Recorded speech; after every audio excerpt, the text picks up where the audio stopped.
Welcome to the Right Side. I'm Amy Beth Shaver with Allison Sinclair and JP. And do you know what we're doing? Playing with the dog. It's Friday, and Allison brought, look, all right, you going to show everybody? I'm calling him Bear, the nutless wonder. Hey, that's mean. Bear Bear! Say hi. Don't eat his hat. Don't eat his nutless- hat. Okay, why will he get in your lap and not mine? He's camera shy. No, that's not even true. Say hi to the camera. Oh, He's so cute. Look at the Bear Bear. Well, Bo got to go to the scrapyard with Jared today. And Bear was actually kind of depressed. He just laid around all morning. And so, of course, he had to come. He's never been to the treehouse. He's so cute. Oh, he loves JP. How old is he? He's that old. He's 10 months. You got him right No, after. no. Yeah, He's he's like in November he's Oh, or December. wait. so he's 9 months? Almost exactly a year. No, because remember we got him when he was Oh, he like is 5 or almost 6 months old. Yeah. Mhm. Okay. That's just not fair. What kind of Yeah. dog is he? He's a mini Australian Shepherd. They actually call him American Shepherds. Oh. And then Bo is just a standard. But look at him. He did the baby. I texted did my the son. baby. I don't think it's going to happen because I'm pretty sure he's doing stuff. But I texted him and asked him if he could please bring his puppy, who would breathe loudly and could only be on camera for like 30 seconds. I can't. But he's adorable. His face on squish. Like, His little squish with these bright blue eyes, like crystalline blue eyes. That is a darn cute puppy, wait, Mr. what's it? Bear. It's Beans. beans. Beans Beans is and Will's Bear. puppy. Bear is darling and silky. You're so sweet. So the my best friend and my roommate in college, his brother had a corgi named Beans. And Aw. he let Beans stay with us one weekend, and my friend took him to the quad to get all the sorority girls to come and swarm with the. Did it with the work? Oh yeah. It works every time. And they had the Barstool Bama Instagram had Puppy Friday, and he sent in a picture, and he was the first picture on Puppy Friday was Beans with the Denny chimes in the background. Mhm. Well played. Oh, Babies and puppies work every time. Bo made that one time. Really? Yes, it was him in front of a Gulf of America sign sitting on the beach. I forgot about that. That's cool. Well, Beans needs to stop by. Yeah. Hey, I know you're not listening, but I did text you. So if you want to bring them by, we wouldn't be sad. It's Friday, and we have a great Friday for you. I know some people have checked out. We're not checking out until the show's done, and then we're checking out. So don't you do that either. We have word of the day. We have Yammer. We have a great interview with Trisha Crain Oops. from Alabama Daily News. And she is breaking down the numbers in regards to education. We'll do a little plunge either before or after that on the same topic because it's worth diving into. And then Clown World and the Muslim Minute and the montage. Come on. I mean, every minute of every hour today, packed just for you. And you guys want to know something else fun? I already had to say Allison before the show. And do you know why? I can't even remember. She saw the word of the day. Oh God. Rigmarole. Mhm. I did. So I just switched to the New York Times word of the day. And I did not look at it. As you said, I am an honest cheater. You are. Also, I need y'all to hold me accountable for something. Oh, dear. What's that? What? Is it serious?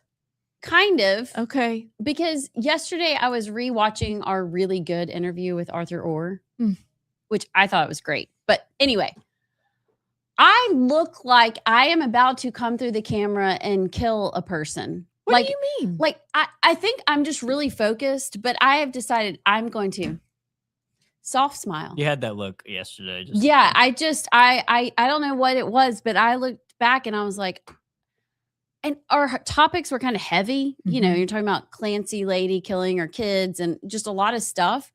But we all make sure I soft smile for the camera. Channel your inner Martha McCallum. Especially as we have guests on, because I literally was like this. Yeah. Oh no. Well, What yeah. did my face? Did my face look serious too? Well, your face always looks serious, Amy Beth, in a good way of like, I miss Alabama, so I'm professional, but also just like that gentle smile, like that right there. That's always. Do I also look like I'm gonna murder people? No, because with Allison, it's either like, "Hey, I'm Allison," or like, "I'm gonna murder your family." Like the picture of her with the black hat with the power, and she's like, yeah. Okay. Yeah, the very dark. Okay. Yeah. So there's no in between. You hit in between really well. Feel free to tell me when I don't, because I just see clips. I don't see us. I mean, because listen, we'd love someday. Well, not really, but there are people on TV. Let me say it this way, because they'll murder us if we say this and we say their name. There are some people on TV that they do their "I'm trying to look relaxed" face, and their "I'm trying to look relaxed" face kind of has a gap of a mouth or teeth showing with a little, and it looks odd. So we'll look out for each other. Okay. Most people help. just have, well, not most people, but some people just have a resting mean face. Thank you for saying it that way. I used to have that, and people are like, "What's wrong?" I'm like, "Nothing," but like I just kind of like. No, it's okay. My husband and I often discuss our entire family's RMF.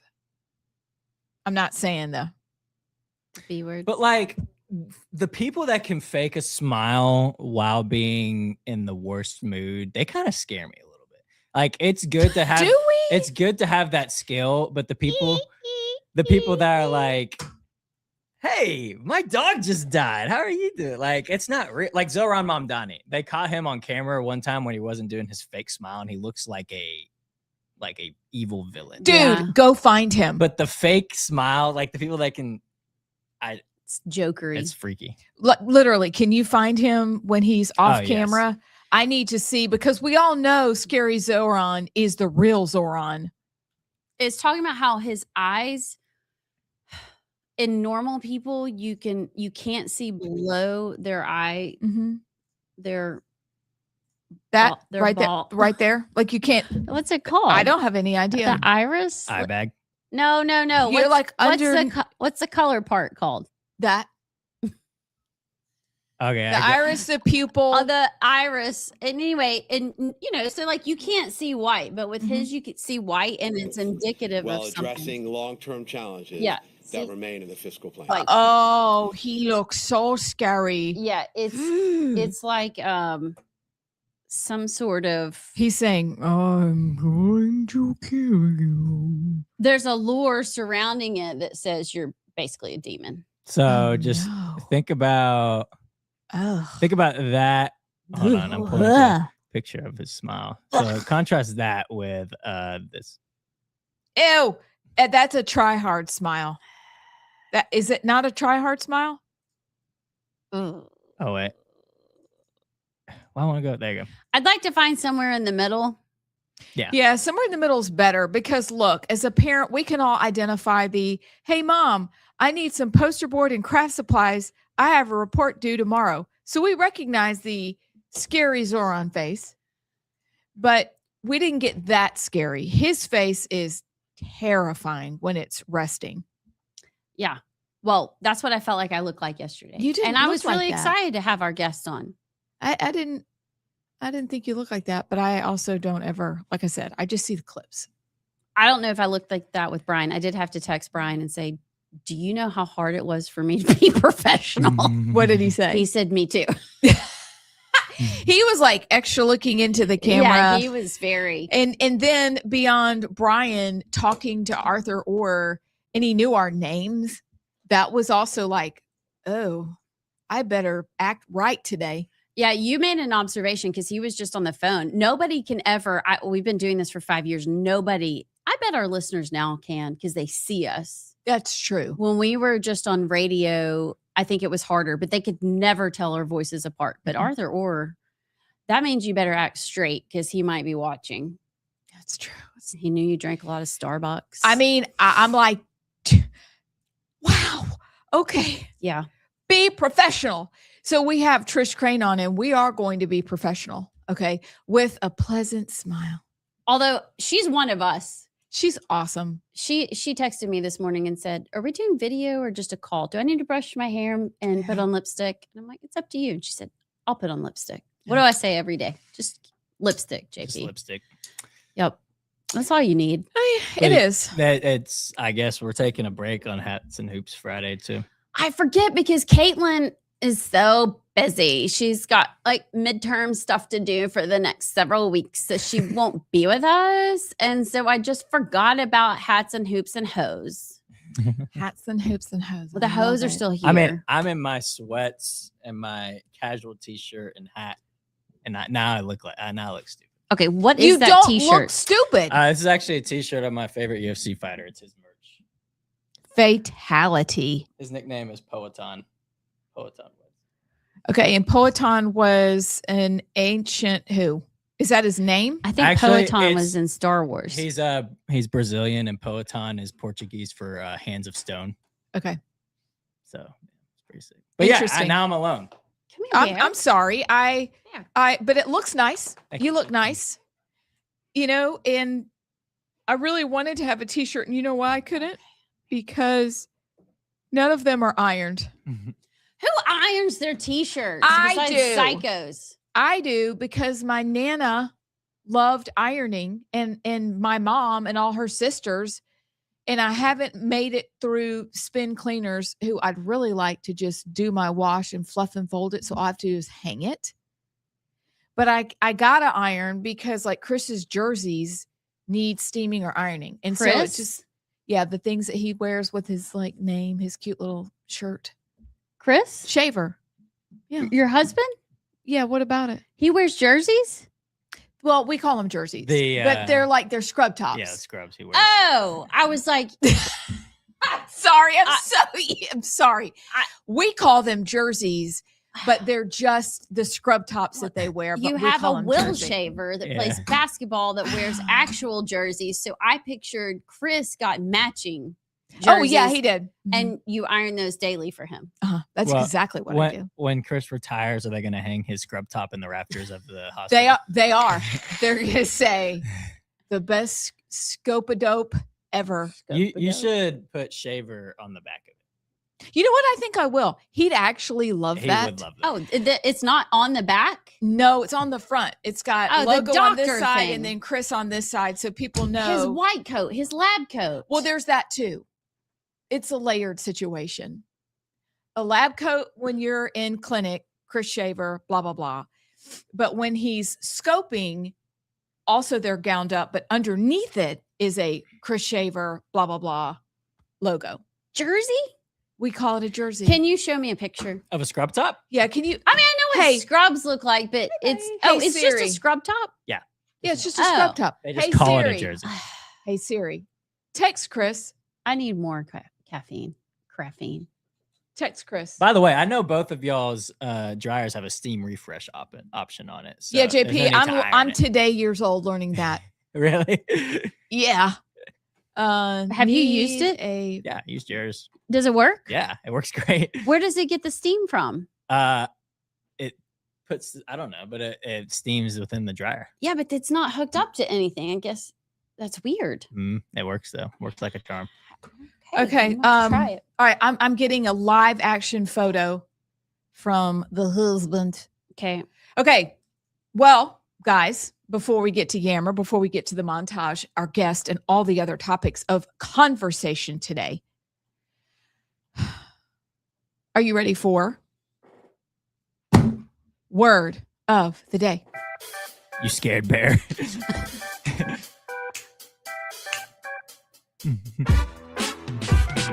Three, two, Is nervous. one. He's like, what are these people doing? Jazz hands. Wink. All right, guys. Super thaw. I have a word. Okay. She was so funny. All right. This is a word from the New York Times. Okay. And this is in honor of Trisha Crain coming on the show. Okay. Because she's also a reporter and a good one. This word has appeared in 24 articles this year in New York Times. That's just neither here nor there. But this word is an adjective. It is having brief, brilliant points or flashes of light. It is marked by high spirits or excitement. Or it can mean brilliantly clever. Genius? No. Starts with an S, ends with a G. Brad, Lisa, having brief, brilliant points or flashes of light, marked by high spirits or excitement, just like us today, or brilliantly clever. Smug, shug, scrug. JP? I got nothing. I feel like we should know this one. You should know this Do word. we know this? Do we know it? Try not Maybe. to look. I don't know if you know this. Smorgasbord. It's close. Org. Bear got anything? He's got He's nothing. got nothing. He's got nothing. Are you ready for it? Yeah. Mhm. Scintillating. I've never heard of that. Oh, It's a good word. I know that.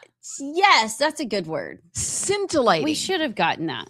We really should have Let's gotten try that. to work that in one of our sentences, but it's a little different than what I Like thought it was. tantalizing. Yeah, I thought it was kind of more on the end of tantalizing, but it's a brief, brilliant point, flash of light, marked by high spirits or excitement. We are already off to a scintillating start on this Friday. What's another word? Tantalizing? Tantalizing. Okay. Scintillating. Hey, Siri, what is a synonym for the word scintillating? Okay, here we go. Sparkling, shining, bright, brilliant, gleaming, glittering, twinkling. I can't say that because I don't have my glasses on. What's that word? Coruscating? Coruscating. Flashing, shimmering, shimmery. Scintillating is way better. Scintillating. I love the word Yep. scintillating. Okay, everybody, use that word this weekend. Just use it. Or you can use it in a sentence right now. We have no giveaways, but just use it. All right. Good, sir. This Gen Z word of the day is a Seems important. What was that? I don't know. I'm sorry. I'm paying attention. Gen Z word of the day. Hear ye. This is another word for money or cash. Drip. Bank. It's used in phrases like "Let's get this blank." Dough. Close, very close. Let's get this bag. Cook it. Very close. That is close. Let's get this It's also a. This may give it away. It's also a food. Yeah, I said dough. bacon. Let's get Very close to dough. this Dough. Bread. bread. Bread. Let's get this bread. So bread is yeah, another. I word like for that. money. I like it too. Bread. Let's get this bread. I ate it. I done ate this bread. I don't know. I love bread. You know how in what show was it where he said, I love lamp? Oh, I love lamp. Anchorman. We got And they're like conversing really. And he just goes, I love lamp. Yeah, I I'm love like, lamp. brick. Lamp? Yeah, have you never seen Anchorman? I have, but I don't remember that. Oh, it's so awkward. It's like, Brick, do you actually love the lamp, or are you just saying it because it's in the room? I love lamp. It's me. We have 2 Anchorman clips in the clown world today. But Yes. Okay. It is a scintillating Friday. I like it. I ship it. And let's get this bread. Soft smile. Can the bread be baked? no, that's creepy. Don't do that. Can the bread be baked, buttered, or is it just let's get this bread? Have you ever put Butter butter on. on a It's so Bread. freaking good. Just put butter on like $100 bill. Okay. Let's get this bread. I love it. What a great day. Okay. time for yammer? I don't want a trip to Venus or. JP. No! Oh, what's the time for? JP. Yammer.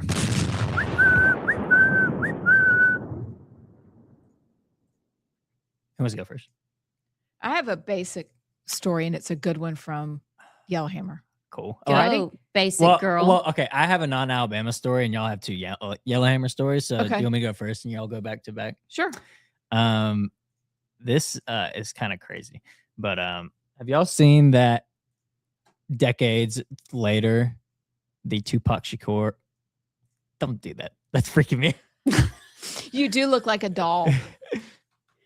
My Red name Route. is Annabelle. Okay, I'm gonna be okay. The Tupac Shakur trial is now taking place Okay, I after the saw that. 1996 killing.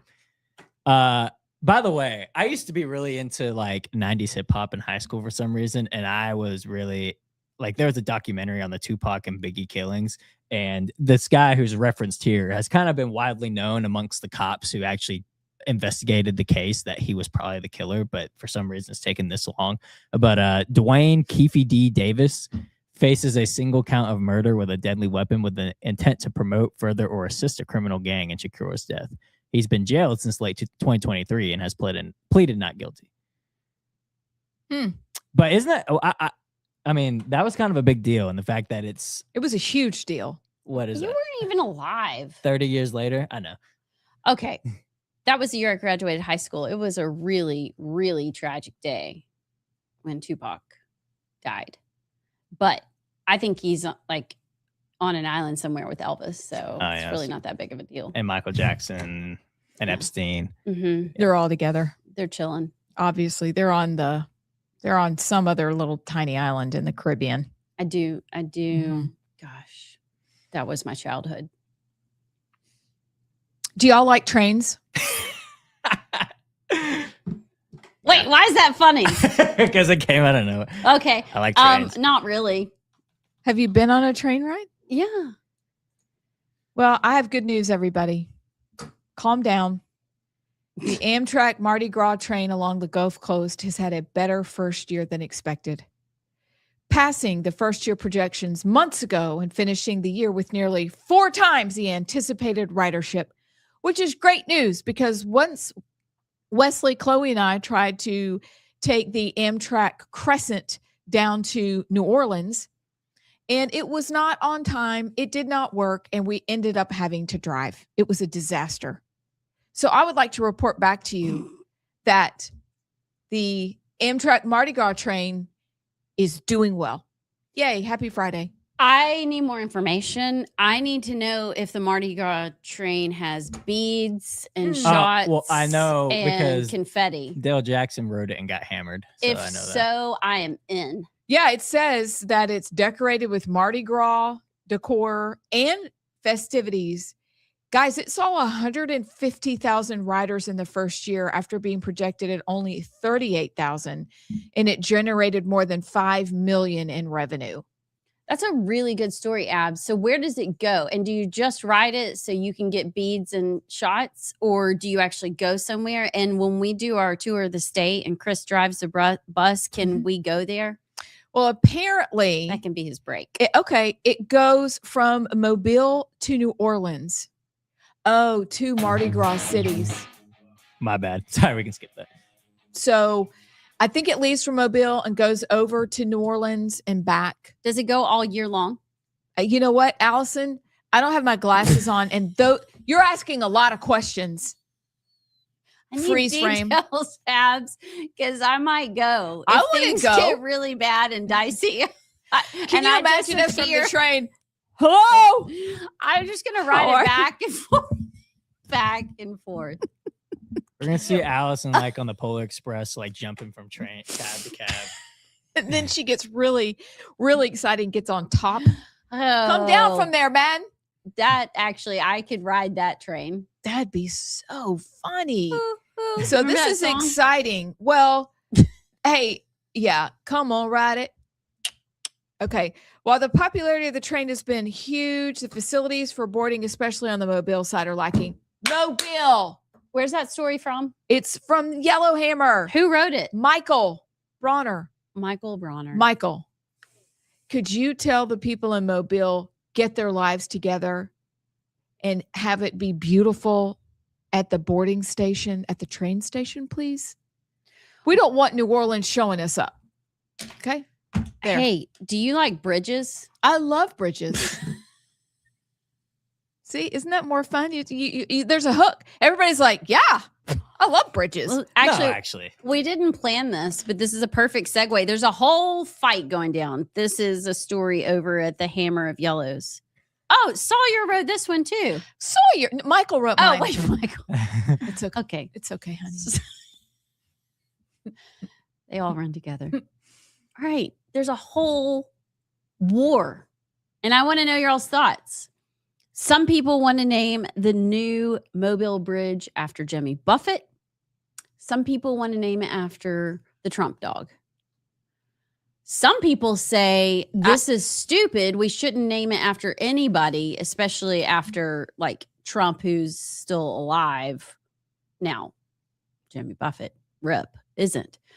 But what do y'all think about the Jimmy Buffett Bridge in Mobile or the Donald J. Trump Bridge? Why can't it be the Donnie Buffett Bridge? That's not a person. Well, I know, but I'm combining their names. We deal in reality. You would Trumpet Bridge, but oh, I like that. You know, Trumpet. Yeah, but it's funny because it's Chris Elliott versus Barry Moore on this debate. Oh, I like the idea of a Jimmy Buffett Bridge. It makes more sense with his ties to the area, but I also appreciate, even though the bridge is over, not the ocean. I appreciate naming it after Trump, but Jimmy Buffett to me makes more sense. If you had to choose, all for Jimmy Buffett, raise your hand. Hear ye. Oh, so none of us would be Trumpsters. It says Elliott's preference for Buffett does not come from a Trump critic. Earlier this year, he described himself as a proud MAGA supporter, but he also carried legislation in the Alabama State Senate to recognize the Gulf of Mexico as America. Buffett, however, has a considerably stronger connection to Mobile Bay. He grew up in Mobile. I would have to go Jimmy Buffett. I think that's cooler. Mm-hmm. Let's go, JB. Rip. Okay, when we come back, montage, some news, maybe a plunge. I don't know if we'll have time to get to it, but we'll try to. Then Trish Crane, then Clown World, then a Muslim Minute. Oops. We'll be back. So, to our show for the first time, Admiral Brian Christine. Hey, how y'all doing? It's good to be with you again. Oh, he still says y'all. I'm so glad you do. Look at There you you up go. in D.C. still saying y'all. Yep. I do. How's everything down in the great state of Alabama? Breathtakingly hot, Hot.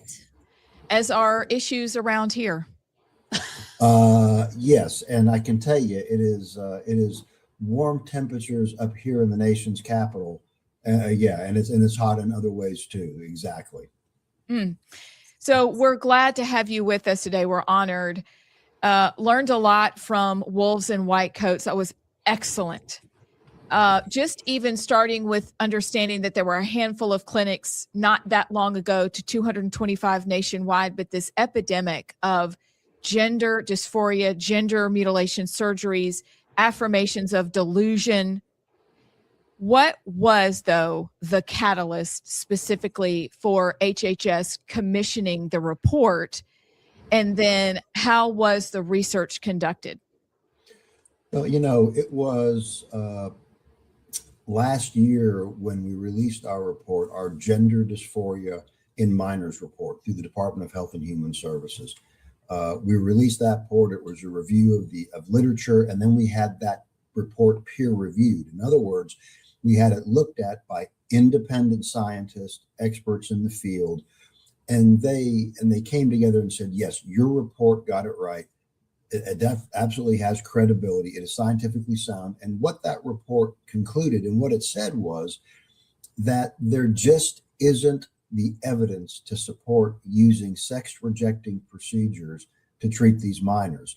We call them sex-rejecting procedures, cross-sex hormones, puberty blockers, and mutilating surgeries. Now, gender ideologues who support it call it gender-affirming care. There's nothing affirming about that kind of stuff. We call it sex-rejecting procedures. Our report showed that the science doesn't back up using sex-rejecting procedures. There was a similar report called the Cass report that came out of the United Kingdom year or two ago that came to the same conclusion. Very weak evidence. Evidence doesn't support using sex-rejecting procedures. What evidence and science does support in these kids? Because understand, gender dysphoria is a real condition. It is a mental health condition. It's classically been in adult men, but what we have seen in the last 10, 12 years or so, an uptick, a surge in minors identifying as having gender dysphoria and then seeking these sex-rejecting procedures, being led toward these sex-rejecting procedures. So we released that report. We showed that report, we released that report that showed the science doesn't support using sex-rejecting procedures. And then, as you said, there were these clinics, these gender dysphoria clinics that sprung up, like you said, 225 of them. And as it turned out, there is a real financial incentive to treat these children with sex-rejecting procedures, as opposed to what we know does work in these kids, which is compassionate, competent mental health care and counseling. And I don't mean counseling that simply affirms their gender dysphoria. I mean counseling that really dives in with these kids, investigates and talks to these kids, works through their mental health concerns, the trauma that may have experienced. Some of these children we know have been sexually abused. With good mental health counseling like this, these kids, the vast majority, become happy in their own skin. They don't need to be led down the pathway of sex-rejecting procedures. And so if you can get these kids in these clinics and you can put them on the pathway of puberty blockers or chemicals or surgery, there is a huge financial incentive. Our report showed that from 2019 to 2023, over $120 million billed and spent on sex-rejecting procedures. That includes over 5,500 mutilating surgeries, over 8,500 doses of puberty blockers or cross-sex hormones. It's big business. And we touch on this in the report. And so the financial incentive is part of our report. Our report talks about the ideologues in the Biden administration, including my predecessor, Rachel Levine. He and President Biden pushed forth this gender ideology, pushing kids towards sex-rejecting procedures. We talk about that in the report, how the heavy hand of government put its fingers on the scale to advance gender ideology and sex-rejecting procedures. We talk about how a number of the professional societies, something called WPATH, the World Professional Association for Transgender Health, the Endocrine Society, the American Psychological Association, they Hi, welcome back. How are you? Hope you're having a great Friday so far. We are the Right Side. She's Allison. I'm Amy Beth. Our names are behind us, just in case you ever wonder. Clearly, Arthur Ord knew that. I bet he could see it, even though we couldn't see him. He was on the telephone. Oh, you're right. He was. I was just trying to make it work. It doesn't work. And JP. And you know what JP's doing? He is going to read your comments right now. If you want to text or comment into the show, you can comment on the live stream you're watching or text into 833-687-4448. We got Ian from Hartselle said, good morning. I'll be listening from the tractor doing cleanup after last night's storms. Yeah, North Alabama got massive storms. Wait, really? WVNN was off the air this morning because of them. No way. I had saw no idea. Jason Bartlett posted a picture of a massive tree down in his land. Oh, I got to go see this. Uh-oh. Yeah. Like just straight line winds or? Mm-hmm. And I got a Life 360 flash flood warning. Just a warning, your dad is in a flash flood warning. What am I going to do? Nice. Yes. Good luck, Dad. Rush up there. Drive your car. Yeah. But then Ian from Hartselle also said the Buffett Bridge. I agree. It works better. Chris from Starrett says, good morning, Bear. Aw. Quiz says good morning. Okay, now he's under the camera. Is he licking your toes again? Not yet, but I'll let you know when that happens. If I do this, it means he's licking my toes. Brad from Crimestone on the YouTube said, Abs, I caught your Might Med reference. I love bridges. I don't get it. I've never seen Might Med either. What? Who's Might Med? I don't know. It's a great question. Who is Might Med? Who is Might Med? Bear done kicked the camera. Hold on, we're looking it up. Did he mess up your camera? No, he just kicked kick jails. So we might be off. He said actually Mighty Med. Oh, Mighty Med. Yes. I love bridges. It's this. You remember that? It was on Disney XD. Did your kids watch that? I watched Disney XD. Yeah. I didn't watch that one. It was okay, look. This is what you'll remember. Oh, I remember. Remember? Yes. Yeah. And him. Mm-hmm. Yes. That's funny. Yes. Look at him. Okay. I don't know where he went. That's weird. Just like, yeah, boy, okay. Yeah. All right. Yeah, that's awesome. Yeah, we totally watched that. And then Kelly Joe on the YouTube says no Trump bridge. I feel like we're 100% unanimous for the Jimmy Buffett bridge. Changes in latitude. Attitude. Or latitude. Well, latitude, then attitude. I don't know. Besides Trump coming to Mobile once, I don't really get it. Look, we gave you Gulf of America, okay? We get it. Like, we're so thankful it's been renamed Gulf of America. But could we not also honor the legend himself? Yes. Way more ties. Mm-hmm. Y'all ready for Z montage? Yes, sir. What? I'm waiting for him to stick his tongue down your throat. What? Why? It's gross.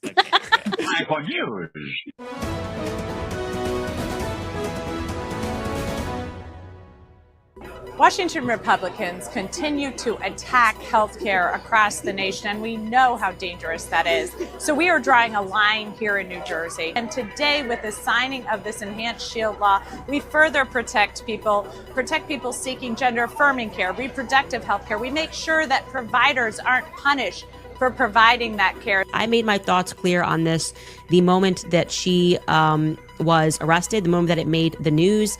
Lindsay Clancy is obviously not guilty. There are a fleet of doctors who should be imprisoned. Talking to Candace, and she said something that I've not publicly communicated yet, but basically it was that if the wrong people take over the organization, and she said this, I'll never forget it. She says, "I will burn down that organization. I swear to God." And you mean Turning Point? Turning Point. Du hast sofort auf damit, dich zu belästigen. Belästige dich nicht. Ja, doch. Ich habe Bedürfnisse. Ja. Ich habe Bedürfnisse. Und meine Bedürfnisse sind mir sehr wichtig. Ja, aber du kannst trotzdem nicht über meinen Kopf hinweg entscheiden. Nicht immer Nein sagen. Okay? Parents shouldn't have to pass an ideological test to participate in public education.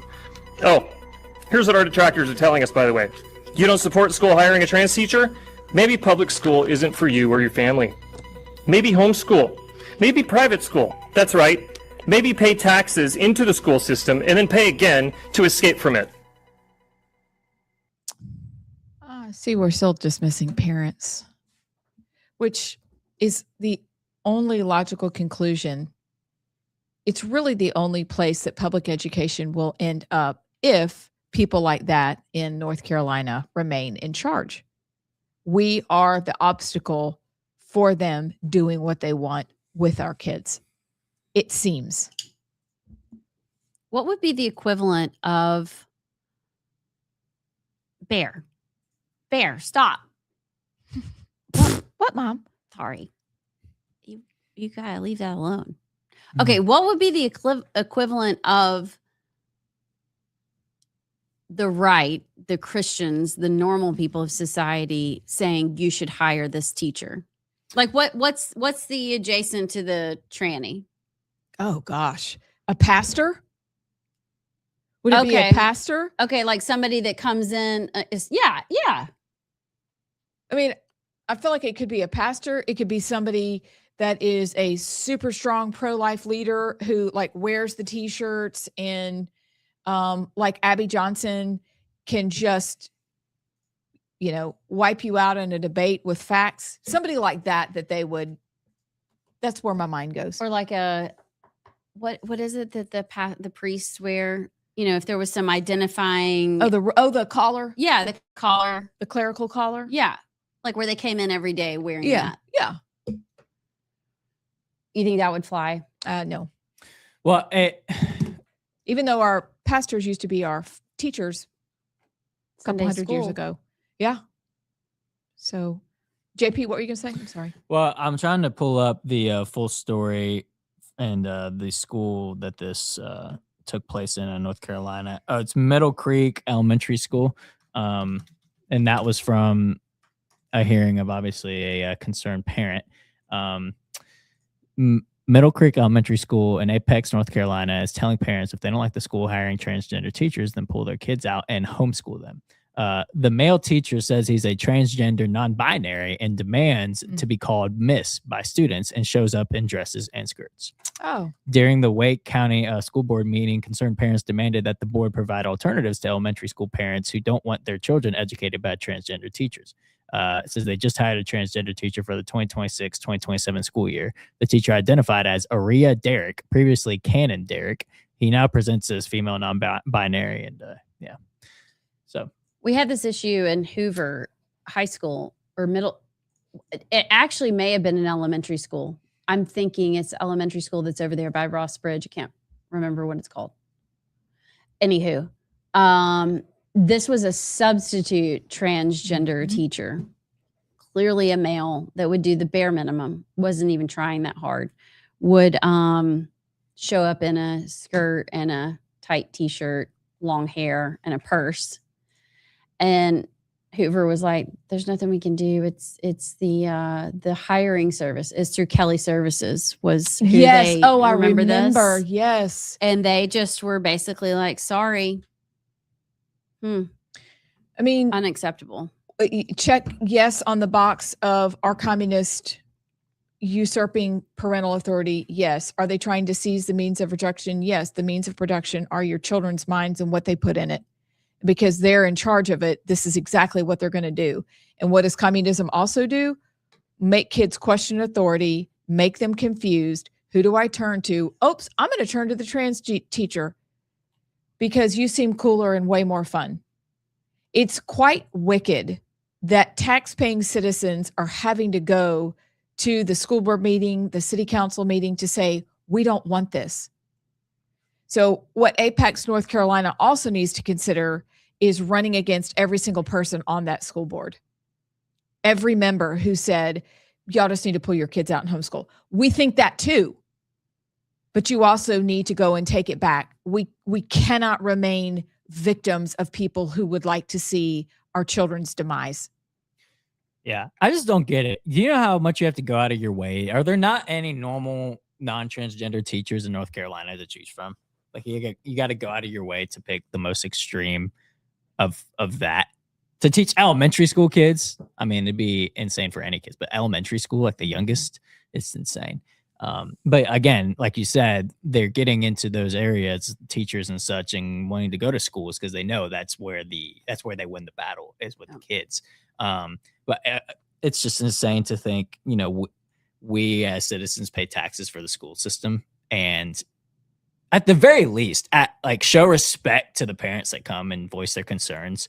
What they pay for you to exist and send their kids there. Well, if you don't like it, you can just leave.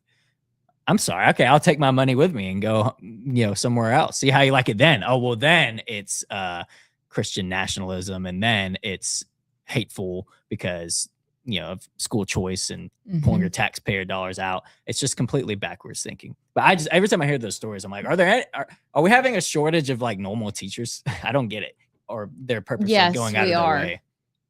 I think we are, because in 2026, teachers, the paperwork and the stupid requirements and all the testing and all that you have to pass these kids, they have made teaching not about caring about the child, it's about numbers.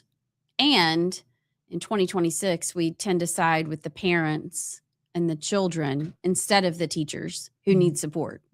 And I think a lot of good teachers are retiring, and then we've got the crazy libtards that come out of our colleges to fill their shoes. And then a system that doesn't really support parents and parental rights. I remember even back in the day when we took a trip with this is way back when, with some recently graduated college students from the South, who many were going into education, and they heard Chris and I talking about Common Core. It was that new. And they thought we were just so stupid because at 24, they obviously knew more than we did. Yeah, of course. Obviously.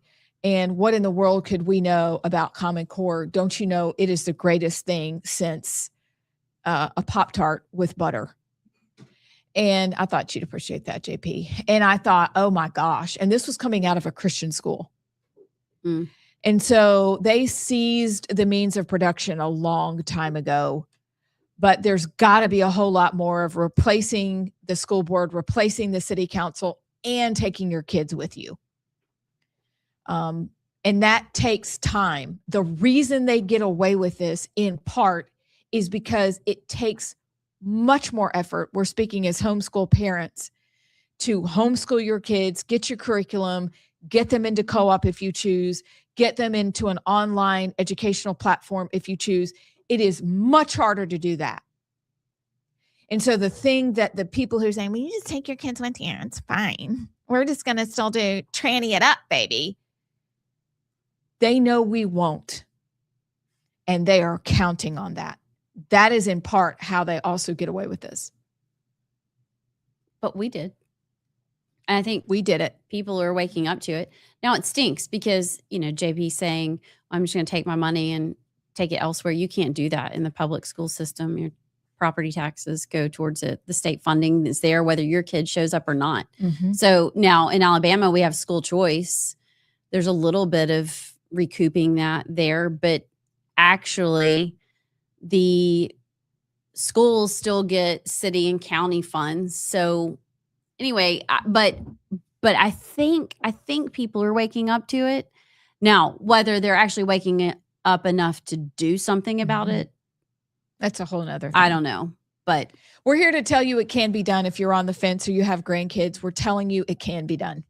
Oh my gosh, if you had ever told me I was going to homeschool, I would have punched you in the face. Oh, it sounded ludicrous the first time I heard it. It sounded terrible. Oh, who would do that? And then you bring your kids home. They all asked to come home. They were the best 3 years of our whole family's life. They got closer. They owned their education. They learned so much in that time period. It changed their educational trajectory.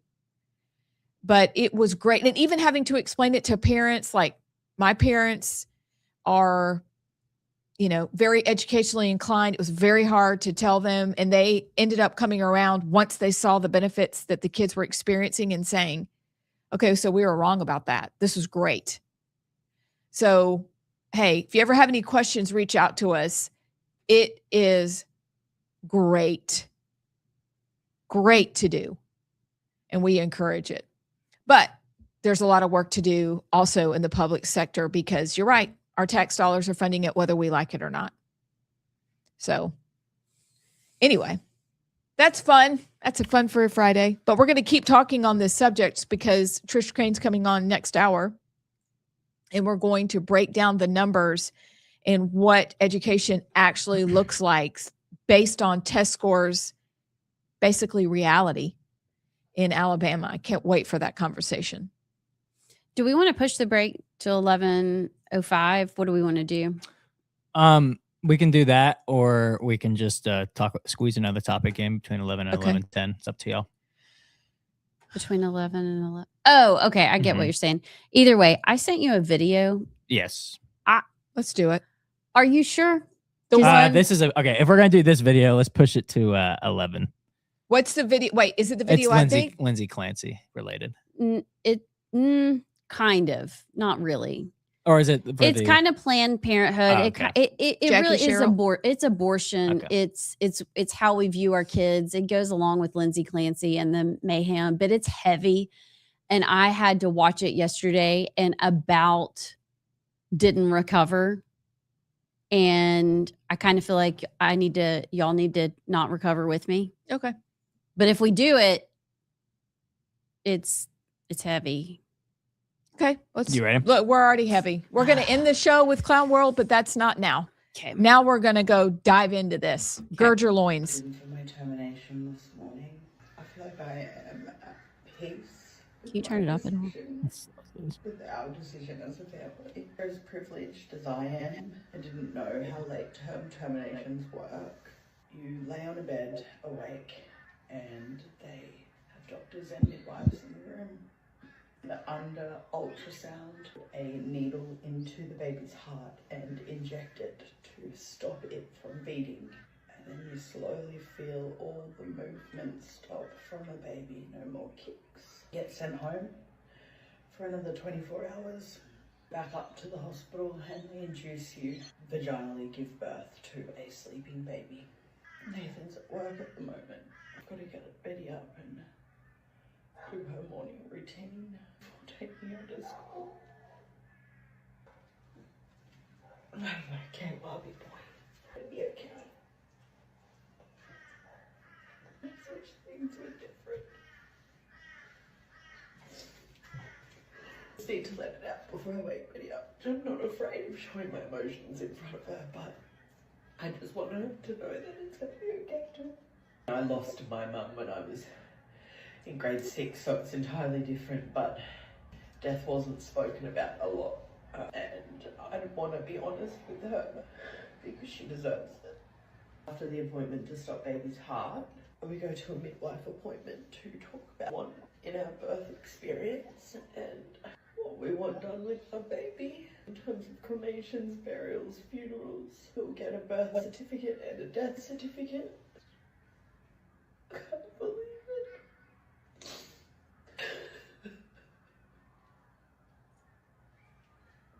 Baby sister's going to go live in the clouds today with Nanny Sandy. Okay? I love you too, baby. Ma. Cuddle?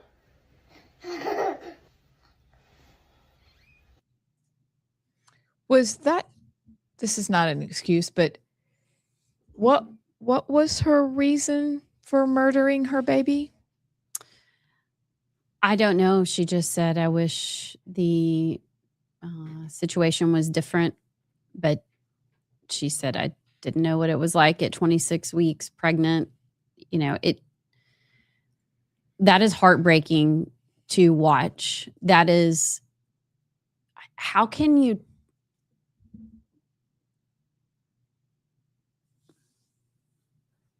I don't know. I mean, you're sitting there with your daughter in the next room. You know what life gives, you know what life brings, but you're describing this situation where you were literally murdering your child. They put a needle in their heart, and those in utero, they still have. Okay, so if say you're on death row, well, they give you medications first that numb all of your nerves, and then they inject your heart. They don't do that with these babies. So everything at 26 weeks, they feel all the pain receptors are still there. I just can't believe where we are as a society. I don't know what her circumstances were, but to record that and normalize that, and it's just, and then you have Planned Parenthood and where was that, JP? Mikey Sherrill in New Jersey. Yeah. In New Jersey, talking about how we're going to continue reproductive rights, and all these leftist, states are saying up until birth, you can be halfway through the birth canal and kill your baby. And then you've got all these Clancy fans. I don't know. And you look on X, and it's all these moms sitting there with their babies commenting on how they really want to kill their babies and they don't want their babies. And now this is the new cool trend. No wonder we're devolving as a society, because we value life this much. And now it's the cool thing to abuse your baby, to kill your baby in utero or out. So, number one, unless we repent, we're done for. That's the only way out of this. Number two, the only other way out of it is also then bathing yourself in the Word of God. Because what I've noticed with this girl, is it Mickey or Mikey Sherrill? Mickey Sherrill. Mickey Sherrill. And also, I'm sorry, Lindsay Clancy and other people who were following people saying outrageous things about her. If you know the Word of God, you know instinctively and immediately that in all these circumstances, we're dealing with human beings who at the moment of conception were fully human. The textbook that all people in medical school receive, sometimes it's Langham's, sometimes it's other textbooks, agree and teach that life begins at conception and that a fully formed human being is there. So the idea that then she can callously, number one, dealing with the mother, describing murdering her child as if it were a lethal injection, because now the womb has become that child's prison and tomb. And then to justify whatever Lindsay Clancy went through. And then the people who are justifying Lindsay's behaviors and Cheryl, not allowing any prayer, not allowing any of those things, mean all those things work. And that's why they can't have any of it near their abortuaries. They can't have it. So that tells you how powerful it is when you know scripture. We don't even know what that is. We have Bibles, we don't read them. We don't know what the Psalms say. We don't know what the Proverbs say. I'm sorry, but we don't. If we want our way out of this, repent and read your stinking Bible. Like, read it and then do what it says. But now they're doing Romans 1 and they are giving blessing to those who are also in their delusion. They're saying, yes, your delusion's good. Murdering your child is good. Not letting prayer outside of the New Jersey abortuary, that's good. And Lindsay Clancy, she couldn't help it. All because those minds, because a mind not set on Christ is set on death. And if you ever wondered if the Bible was true in the word that says our hearts are deceptively wicked above all else, look at that. There's your sign. And we're the same way, except that we have been saved and submitted our life to Christ. That's the only difference.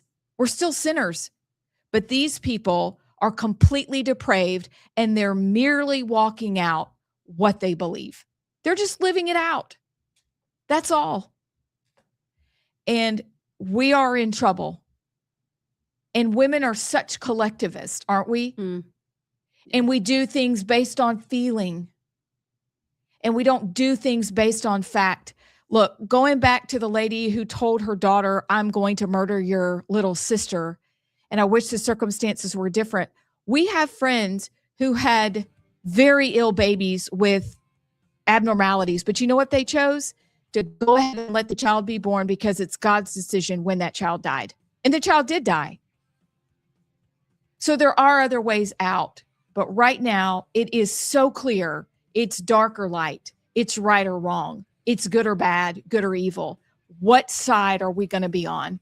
And women, we got to wake up. We got to wake up. Clip that. I don't know what else to say. I hope StreamYard clips it. That was good. That's good, Allison. We'll be back. Came out and the ideologues in these societies pushed sex rejecting procedures as opposed to what really works, the counseling. We talk about all these things in the report. And in the final section of the report, we have 8 individuals, 8 of these precious young men and women and their families who we speak to, and we hear their stories. And their stories are heartbreaking. And I tell you all, they are shocking as well. So all of those things are in this report. The report took more than a year to produce. It obviously comes out of my office, the Office of the Assistant Secretary for Health. I'm so glad that Vice President Vance has made a referral to the Department of Justice and to our new Attorney General, Todd Blanche, who, by the way, I've gotten to know Todd well. He is a very, very good man, husband and father, a great lawyer. We've made a referral from the Vice President to the Department of Justice. And then Secretary Kennedy here at HHS made a referral to our Office of the Inspector General here at HHS. And that's how this is going to be carried forward in terms of if there's any legal ramifications and what could happen there. So that's a long answer to your question, but that's pretty much what the report talks about. I want to go back to the patients, these kids. I sat down with my husband and my youngest child last night, and we watched the interviews and the documentary. It's about a 15-minute. It's very powerful. And as you sit and listen, it gets more and more tragic as you go along. But one thing that you all talk about, and I want people to understand what's happening.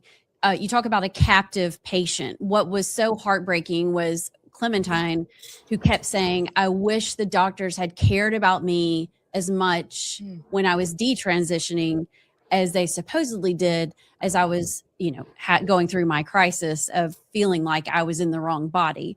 It seems like the medical community just kind of abandons these kids. Talk about what a captive patient is. And is that how we should be practicing medicine?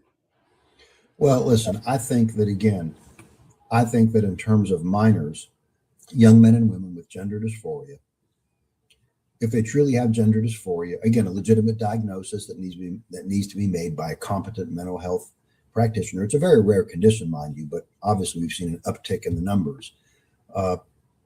If a minor has gender dysphoria, then you treat them with counseling. That's how you treat them. Again, not counseling that affirms their situation. You can imagine that there's that kind of counseling. Oh, yes, you're right. You're transgender. No, I mean counseling that gets to the root of the problem, because so many of the young individuals we talk to and their families will say that when they went to these clinics, they never really investigated their psychological trauma or their psychological issues or their mental health struggles. They didn't even seem to care about that. They just wanted to get them on hormones or operate on them. And so you treat them best with psychological care. And I, as a Catholic Christian, I believe personally that if the parents wish, pastoral care, I think could be incredibly important. It is important in these kids. If the parents want that, I personally think that's a great idea as well. But certainly competent psychological care, not the sex rejecting procedures. And so, yeah, we can treat these kids. We know how to treat them. The science tells us. But the way you don't treat them is by mutilating their bodies, or by giving them hormones that they wouldn't normally have, or by blocking their puberty. And again, so many times, Allison, these kids would say they didn't seem to really want to go into what our psychological struggles. They just wanted to get us with surgeries or chemicals. But we saw that again and again and again in these kids. And you're right. Clementine, just a precious, beautiful young lady, has suffered so much. But I tell you, she's strong. She's strong. One of the things, I mean, once they get them in the pipeline, so to speak, it is very hard to turn around. Not impossible, but I think that's what's so tragic. They know they have lifelong patients. They know they have a lifelong income stream. And I'm guessing that's where some of the fraud comes in, because insurance wouldn't cover a lot of these things if they knew how flippantly they were prescribing them. But that was, I know, Amy Beth, you watched it last night as well. It just is heartbreaking to listen to some of these stories. It is. And it's also what you said. And I wanted to kind of adjacent to that, lifelong patients, lifelong streams of income, which we won't even go there. But can you get the doctors who, look, doctor's child, doctor's wife, I get it. All right. But coding and billing fraudulently is a big deal. It is a big, no, you're exactly able to be held accountable that way, as they use precocious puberty as an excuse on their coding.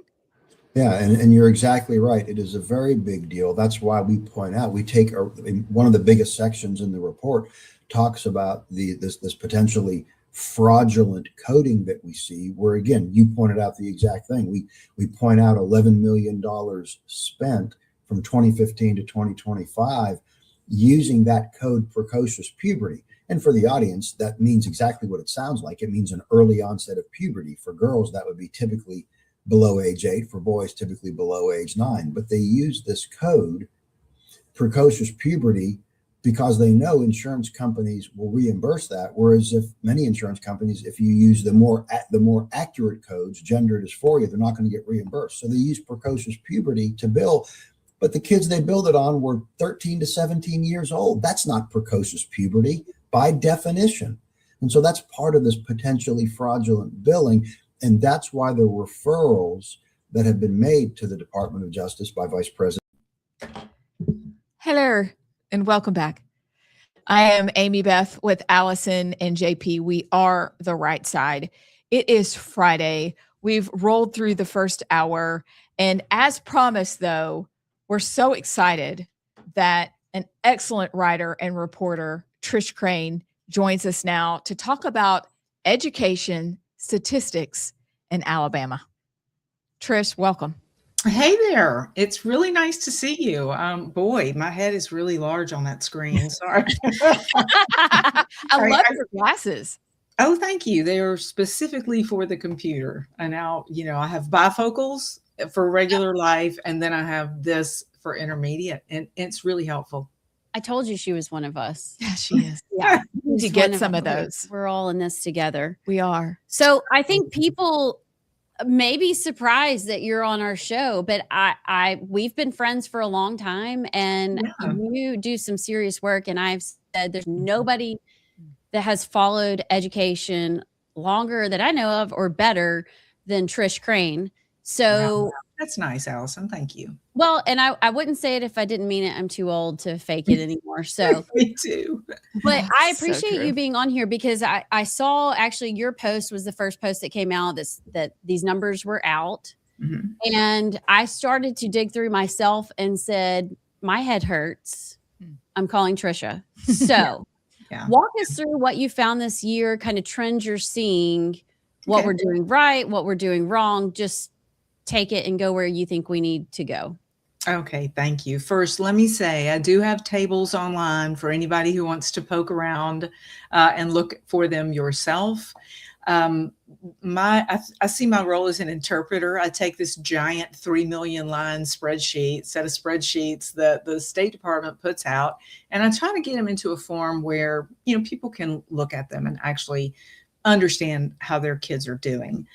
Report cards are big. Everybody loves these school report cards. They don't come out till November. So what these are, what the percentages I'm about to talk about are the percentage of children in a particular grade, grades 3 through 8 and grade 11. Those are the grades we test. How many of those children reached proficiency, which is considered level 3 and level 4. There are 4 levels on the ACAP. So, we want as many kids in level 3 and 4 as possible. When you first look at these numbers and you see something like, I don't have enough screens to have everything online at the same time, but you see something like in English language arts, 57.1% of kids are proficient. My first reaction is, well, what about the other 42.9? But there's room for that discussion. Right now, I'm just going to talk about results. So 57.1% of students were proficient in English language arts, up from 56.2% last year. Kind of not a big deal. It is a big deal for those students, though, and the teachers. So in math, 34.3% of students are proficient, which is really low. But that's up from 33.4%. And in science, this is where we saw a big gain, and I'll talk about that in a moment. 47% of students are proficient, up from 38.9. So, I love to leave the 0.9s and stuff in there. I apologize. I've got to get to where I can just round to 2 numbers, but that's the big statewide story. So, gains in math, moving in the right direction in math and English language arts. Science, a big jump there. The jumps really came in middle school, which middle school is not our forte. We don't really seem to test well. Our students don't test well in middle school, 6th, 7th, and 8th grades, but they saw some really impressive improvements this year. They're still pretty low, but it's going in the right direction. So what did we do? These numbers are fascinating. What did we do then specifically with science? How did we get to 47% from 38.9%? Okay, so first let me say we changed our science standards last year. This past year, I believe, was the first year mandatory teach these standards. When they pass a new course of study, course of study, standards. That's one set. That's kind of the learning objectives, right? And then you have curriculum, which are the textbooks and the materials and everything. And schools have, some leeway over that. So, but the standards are the standards. So the test was realigned to these new standards. So the test is a bit different, right? And you like to think, at least I do, that the academic standards get more rigorous over time. That's what we've been told. We want rigorous standards. Teachers want to hold students to a high bar. Principals want to hold students to a high bar. So the tests are not simple. There's some practice tests online. I'll have to give you that link later. It's kind of interesting to see what our students are doing. But that, I think, had some bearing on the science scores going up, because when you change the test, you also change the cut scores, that level that you have to reach. And those cut scores did go down. I mean, there's no way around it. You look at last year's cut scores and you look at this year's cut scores, and I'm using 25-26 is this year, even though we've already started a new school year. But those are, they're lower. So it's got to have some sort of bearing, but, it could be that maybe the questions are more rigorous. So you only have to answer fewer to reach proficiency, fewer correctly, Mm-hmm. Did that make sense? That does. Yes. Okay. I want to know if there is a definition of level 1, 2, 3, 4 proficiency. Like in each of these disciplines, what would that look like? For ELA, does it, level 1, you can read basic words. What level 4 is like Shakespeare? I don't know. Well, do you know what that actually means to be proficient? Yes. If you're looking at the test items, right? Like it's supposed to be that proficiency. So Dr. Mackey has described it this way. Reaching proficiency is maybe for a B student, B or maybe mid-C, right? So we want those kids to that's the kind of grades we would expect from kids. That's level 3. That is proficient. Level 4 is above proficient. Snazzy title there, right? So, and then you've got I'm trying to think, is 2 called basic? But I know level 1 is below basic. And those are the kids who are really, really struggling. Those are the kids who need a lot of intervention, quite frankly. They need more than just instruction in the classroom. They need some one-on-one help. And I need to say something else. I don't attribute the score increase in science only to the cut scores changing. I mean, we've had this thing called the Alabama Math, Science, and Technology Initiative going on for a long time. We've had Alabama Science in Motion, where people get in cars and they drive, lab kits out to rural Alabama to make sure that these students have hands-on material. And I'll also say, I think the ball is rolling. You've seen Alabama's getting some good attention for how we're improving. That seems to sort of lift all boats. Everybody is excited about learning. But that's not to say there are some places where no children are proficient in math, like in the 11th grade. Mm-hmm. That is gut-wrenching to me. And of course, you have to remember the 11th grade test is the ACT, which is really a college entrance exam, basically. So you see, we can go down. Which path do you want to go down? Y'all pick. So I do have a question about math. I just made a little. So that's where we need the most help, it seems. Yes. What are we doing? You mentioned the standards are the standards. And I know there are different, Alabama reading and math, the STEM, like there's a lot going on to that in that regard. But what do we do with math? Because we made gains in English, we made gains in science. We're the same basically in math. What are your ideas?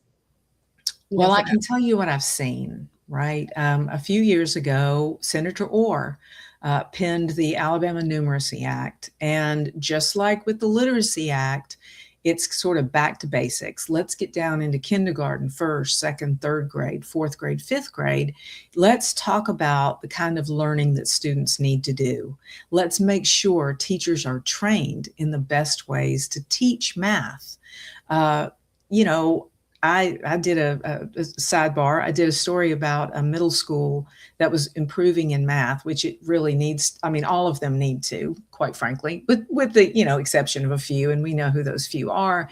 But what was happening was it was Jefferson County. They were training the teachers who typically by middle school are the ones who are kind of good at math anyway. That was not me, just to be clear. I did not make it past algebra 2. Oh, it feels so good to confess that. But anyway, and so they were trying to teach the teachers, these coaches, instructional coaches, y'all have heard that term. Mm-hmm. We have math coaches, and math coaches were trying to teach the teachers how to teach children who aren't naturally good at math, right? Like, that can be controversial. I hope we don't go there. But anyway, you know, they have to learn how to do math, even if they're not naturally inclined to do math. I have 2 sons, naturally mathematicians. Just by 6th grade, mom could no longer help them with homework. Sorry. You know, luckily we did have Google then, so that was helpful.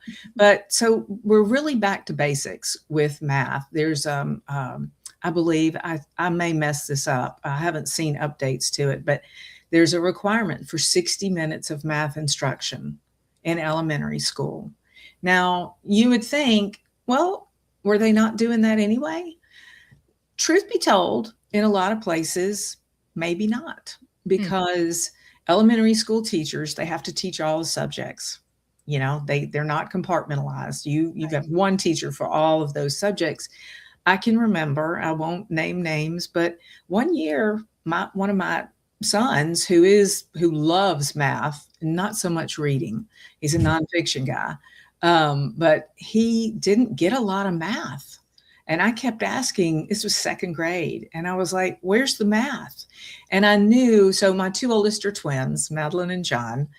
They were always in separate classrooms. So I kind of knew what was going on in other classrooms too. Gotcha. And it was like, where's the math? So this was a directive from the top down. Here's what we're going to do. I think it has been accepted. There was more buy-in in the beginning than maybe there was with the Literacy Act, which was a little bit controversial because it had that retention piece. Mm-hmm. So there are a lot of things that can happen to schools in the Numeracy Act too, if they don't get this right. But I think that's what's happening. I think, you know, it's slow. And as I say, okay, that's great. It takes 3 to 5 years to turn a school around. My child is only in that grade for 1 year. Like, I don't have time for y'all to get better. That was sort of my mantra, Allison. I've told you my background, kind of where I came from as an angry parent, asking some questions. You know, why do we not feel more of a sense of urgency? And I think there are more classrooms that feel that urgency. And maybe it's because of all of the penalties. You know, you'll end up on the priority list, or your kids now can take Choose Act money and go somewhere else, you know? Yeah. So let me ask you this, though. I'm really curious because I want to stick with math. Okay.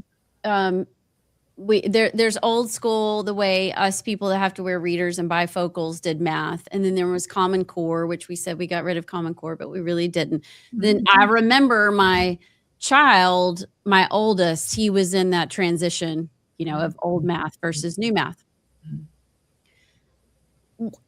You couple that with online on X, specifically this week, maybe it's just an algorithm thing, but I've seen these college professors saying, my freshman can barely do fractions. Okay, we might not have been math geniuses or math inclined back in the 80s and 90s, but we could do fractions. So what, in the 4th grade? Yeah, latest. We could multiply, we could divide, we knew fractions, we maybe didn't do calculus 4, but why is it so hard? I wouldn't think that the population has gotten dumber. I'm thinking you have kids that are just as capable of learning as we were. So Right. why are we in this weird? Can we go Why back? is this happening? Yeah. Why is this Yeah. happening? Yeah, I think we saw the pendulum swing. And I think we saw it swing from let's just do nothing but memorize multiplication to actually manipulate. They have these things they called manipulatives. Let's look at 3 times 3. Let's take 3 stacks of 3 chips, so that they can visualize it. It's not just a memorization thing. I think, unfortunately, I do think with Common Core, teachers were not ready to teach Common Core. There was not enough time spent letting teachers know this was coming. So I think that was kind of a problem. But I think the pendulum is swinging back. We want, this is what, I hear educators tell me, we want everybody to do well in math. We don't all need to do calculus. We don't all need to do algebra 2, thank heavens. I wouldn't make it. But I have a teacher who swears she'll teach me algebra, and I'm too afraid to try it. You should do it. You should do it. I'll do it with you. I'll do it with you. Okay. Okay. No, I really will. Yeah, Mrs. Martin, bless her heart. She tried so hard, and so did my dad. Bless him. Yeah. I like math now, but I hated it then. Y'all could take those classes and go be smart together. Yes, we can. Well, I love statistics. I mean, I do nothing but work with numbers, like for a large part of my day. Algebra is just a hard one for me. So I think that we will see, I think we have to think about this too. I have not given enough thought to the idea that we went test optional for college in COVID. Pretty much all of the schools went test optional. Yep. So we have students going into college that might not be ready for college. There's a big discussion going on at the national level about, have we gone too far pushing college for all? Is it fair to send students who aren't ready for college to kind of be set up to fail? I mean, I know myself, I'm a sample size of 1. I didn't really do high school very well, but college, I did do well. So I don't know, something happened to me from the time, I was a senior until I was a freshman in college. I don't know, but something about me did get serious.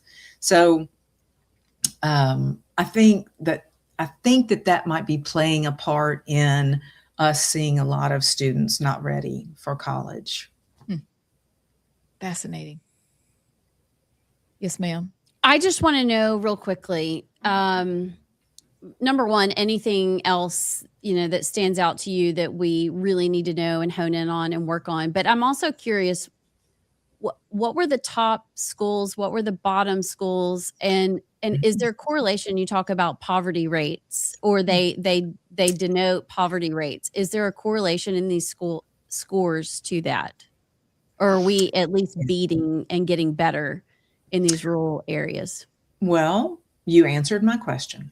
So you posed it and you answered it. But yeah, poverty, absolutely, there's a correlation. Correlation, not causation, right? Correlation between poverty and achievement. There are schools that beat those odds, and there are schools that are consistently beating those odds. I can think of one in, Pike County. I learned early on, Pike County is just hoofing it when it comes to measures of achievement. One thing we have to remember too is this is one test on one day. I used to go, when people would say that, like, but it is one test on one day. And now I also think that schools take these tests a whole lot more seriously than they did before, because we have report card grades. I mean, accountability does force action. I was a proponent of accountability and the report cards. I was the lone parent on the report card committee setting report card stuff back in the day, arguing most of the time. All the educators at the table will tell you I was the one arguing, but I wanted more accountability. But so there are schools like we have, I pulled up my article, one thing we've seen a lot of high schools end up on this list this year, and that is surprising to me. So I'm kind of digging into that right now. How did we see such great increases in the high school scores? Stay tuned. Maybe I need to come back for that one. But we have Fayette County's Berry High School went up 26 percentage points in ELA. They practically doubled to 55.1%. What the heck did they do? What the heck are they doing? In math, they went up 20 percentage points to 28.5%, right? So they were in the single digits. Wow. And half of their children are in poverty. One that I'm particularly stunned by, and only because of the poverty rate, kids can do it. In Macon County, there's an elementary school there, DC Wolf. 86% of their kids are in poverty. So 8 out of 10 kids are facing poverty at their homes. And yet 58% of their students were proficient in English language arts, and 32% of their kids were proficient in math. That's the statewide proficiency level. I was going to say that's Oak Mountain numbers. I mean, that's not that far off. Right. And yes, it's great to see what we say economically disadvantaged. We have all these names, I've always shortened it to in poverty, but when you see what's happening with the schools that are that have a lot of students in poverty, because it's one thing to have 40% of your students in poverty, right? It's another to have 90% of your students in poverty. The research shows concentrated poverty, a much more difficult beast, to get to the heart of, to educate kids. But we have people doing it. I think that's maybe you can put together a case study and take it down to Montgomery and say, here's your blueprint. Well, let me say, so I did a series a few years ago called High Flyers when I worked for AL.com. And it kind of was used as a blueprint. I learned that some of the narratives that I had written up about these schools were part of the professional development material. And we know how to do it. We do know how to do it. It's just faithfully implementing it and persevering multiple years of, again, everybody's got 1 year in one grade, but it's kind of practice makes perfect for the teachers. Okay, well, we nominate Trish Crain to save Alabama education. Oh, no. Jump on it. You got this. My high school teachers are rolling in their graves right now. I was not that student, no. But it is a pleasure. I love to do the articles that show where kids are succeeding, in the face of big odds. And there's some similar ingredients in each of these schools. They're data focused. They're very tight communities. A lot of rural communities are the ones that stick out. And they don't have a lot of kids with a lot of money, but they work really hard because I taught your parents or your grandparents taught me. And so there's this sort of, we're all in it together sort of focus. So those are my favorites to write. I'll do more. Well, thank you. It's been delightful to have you on today. Thank you. It's been delightful to talk with you both. Listen, it's fantastic. I printed your articles out so we could keep the numbers at the ready. All your stuff. I did. Oh my gosh. So this is great. We'll just say TBC, to be continued. Sure. But thank you so much for coming on today. We hope you have a fantastic Friday and a great weekend. Thank you. Thank you both. I appreciate it. Let us know how your blueprint comes along. Will do. You got it. Thanks so much. Okay, JP, we went over, but when we come back, we'll do some fun clown world. Maybe hit some more. Do you want to plunge? Do you want a montage? I feel like that just counted as the plunge. Maybe we should have just put the plunge music in front of.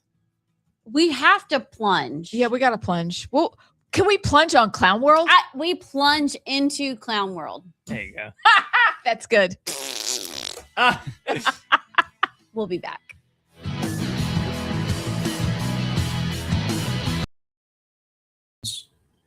And to the Inspector General at HHS by Secretary Kennedy. That's why those referrals are so important, because that's how you move forward on the legal side of things. You know, we talk about in the report the $10 million settlement that Texas Children's Hospital made with the Department of Justice and the state of Texas under Attorney General Ken Paxton, where they began to investigate Texas Children's Hospital for carrying out these procedures in Texas, where the law forbids it, carrying out, and a whistleblower who's named in the report who said, listen, I saw it at Texas Children's Hospital, the gender clinic. They were falsifying records. They were using false codes. Cost Texas Children's $10 million, right? Cleveland Clinic has settled with the DOJ, and they're going to be starting, and they have started, I believe, a detransitioner clinic. And they're going to be, paying $2 million forward to get these kids in who've been harmed to try to work on detransitioning. So again, that's the legal way forward through the Department of Justice, through our Inspector General here at HHS. And so I'm very glad those referrals have been made. But it's, again, heartbreaking and shocking is what you can say. And it was very, very common. Allison, you kind of pointed to this with Clementine. Very, very common for these kids, now many of them now young adults, to say that, when we decided, we made a mistake. This was wrong. We want to stop treatment. We want to detransition. Then they were abandoned. They felt completely abandoned by the same people, the same wolves in white coats who took them down the pathway of destruction. So the DOJ is handling the justice criminal side of this potentially, but the practical side is that every day you still have kids who feel awkward and weird in their bodies that are going to school counselors or friends or teachers or parents, hopefully as well, that are saying, I feel funny. I might be a girl. I might be a boy, whatever it is.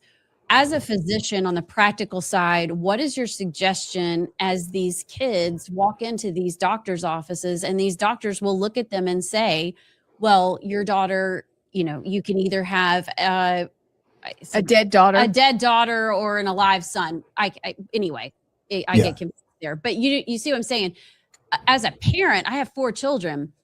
I can't imagine a professional looking at me and telling me those are my options. What are your suggestions for these parents and these kids? How do we start putting the brakes on this? Well, yeah, we're all parents. Let's face it, we would do anything for our children. We would lay down our lives for our children. And so when you have these families who have these children who are really struggling with these really difficult mental health concerns, and then you've got a doctor, a nurse, or a nurse practitioner who you would think you could trust, who says, well, your son's struggling. Do you want a dead son or a live daughter? I mean, you can understand how parents could be pulled into this, unfortunately, by trusting these individuals.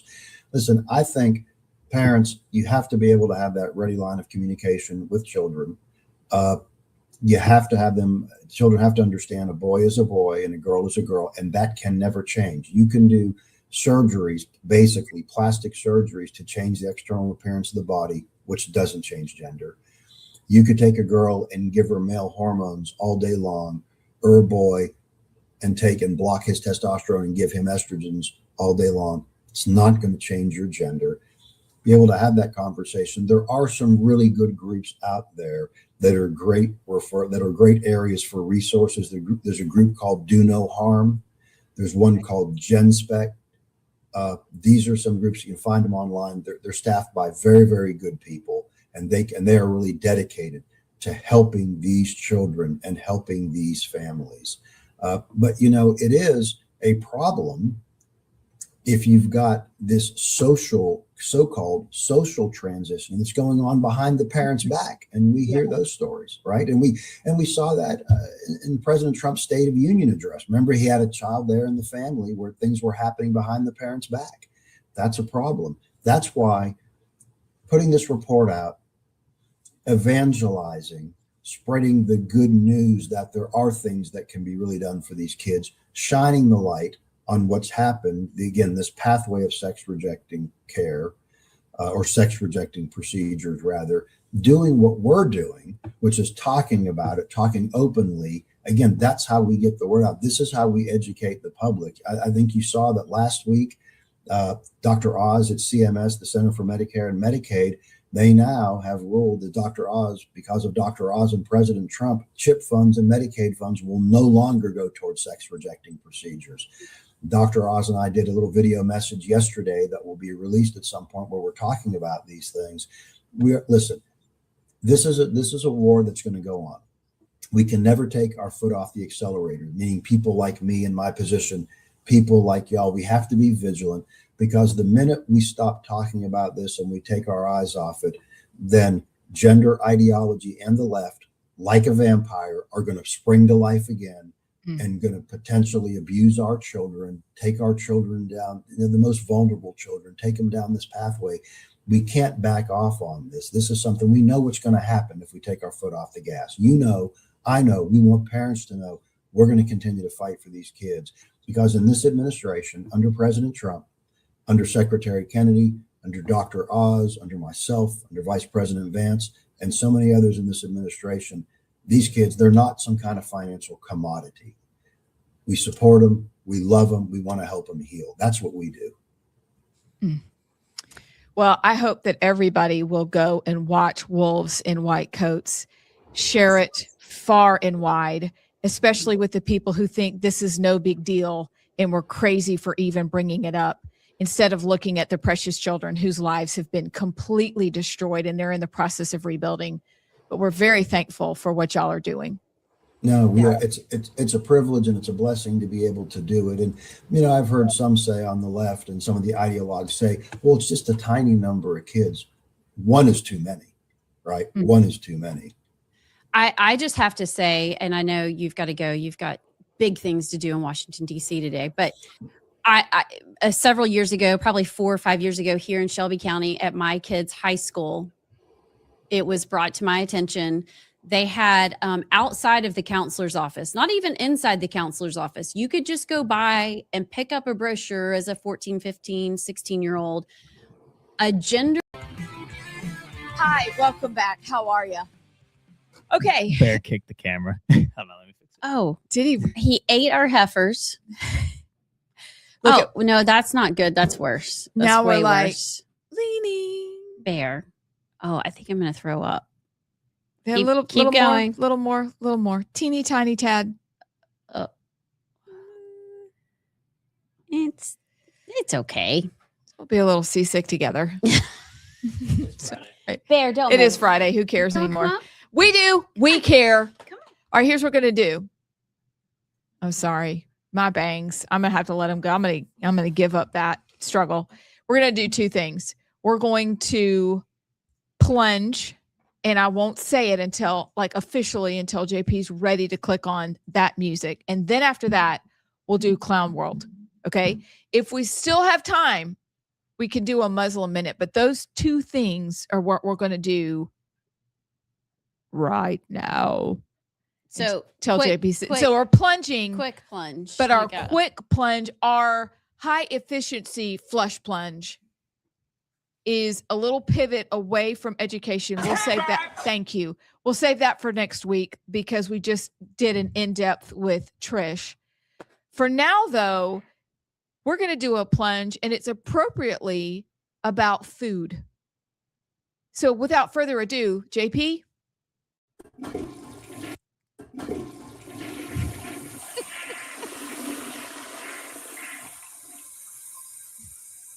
All right. Straight away, man.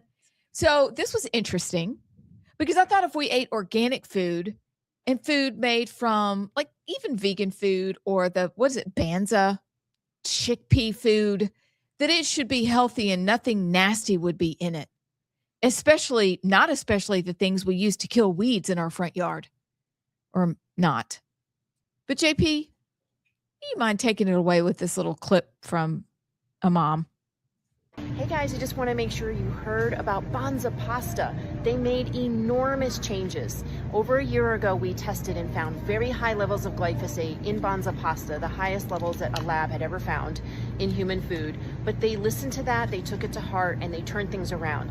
They made contracts with their suppliers and made sure that they were growing their chickpeas in drier weather. They weren't using any glyphosate or desiccants, drying agents, before harvest, and they tested for over 400 pesticides. So you can tell whether or not that their products have that high level of standards by looking for the Clean Scan certification on it, which is right here on the bottom right. Now you'll notice other brands do not have that. They don't have that, right? But Banza Pasta does. So that means that the levels, according to the 18 samples that we tested, are going to be most likely about 10 parts per billion or less, and less than 10 parts per billion is considered non-detectable. So way to go, Banza Pasta. You did an amazing job, and thank you to all the Moms Across America supporters who make sure that we can get funding to get the testing done to tell you the truth about what's in your food. Thank you. So do we realize what was in that food? Because I had no idea. Because I've bought that particular brand before, but I'm going to go back to buying it again. I didn't know that glyphosate was in the food. I didn't know, to use her word, other desiccants were in the food.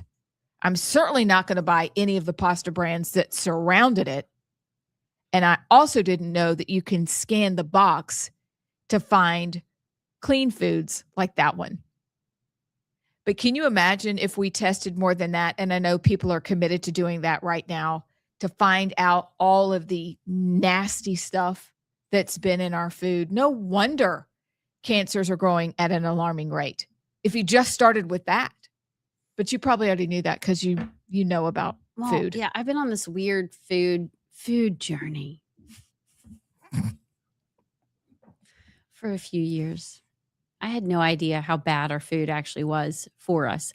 I try, if you can buy organic, you will dodge most of those issues. I did not see an organic stamp on the Banza, but they have obviously really cleaned it up. Now, the brand that was above was the Brahma. Mm-hmm. That it's a protein pasta that I just found because Bobby sends me a detailed list of what I do and don't eat every day. And it's very frustrating. So I had to find a way to get some more protein in. So this protein pasta, but it's made in Italy and they cannot use glyphosate in Italy. So when you look for Italian flour, Italian pasta, it is much cleaner, even though it might not say organic. It's much cleaner than American made. What's it called? I'm going to the store. Brahma. It was, I'll look it up. Thank you. Oh, thanks, JP. Not the Better Goods. Keep going. It was like right. I just bought it for the first time. It's actually really, really good. Okay. This is exciting. Keep going. Oh, there it was. I can look it up on my. That's okay. No, not Barilla. Oh, there it is. There okay. Is. All right. So I can at least see the logo. Yeah. It's got yellow on it. Okay. I'll send it to you.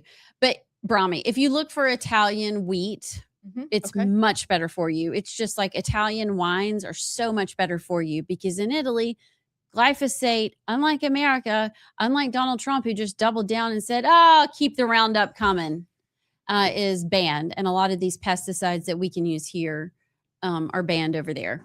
But it's scary. And have you seen, this is a good would you rather. Okay. Would y'all rather have dessert or an appetizer? Dessert.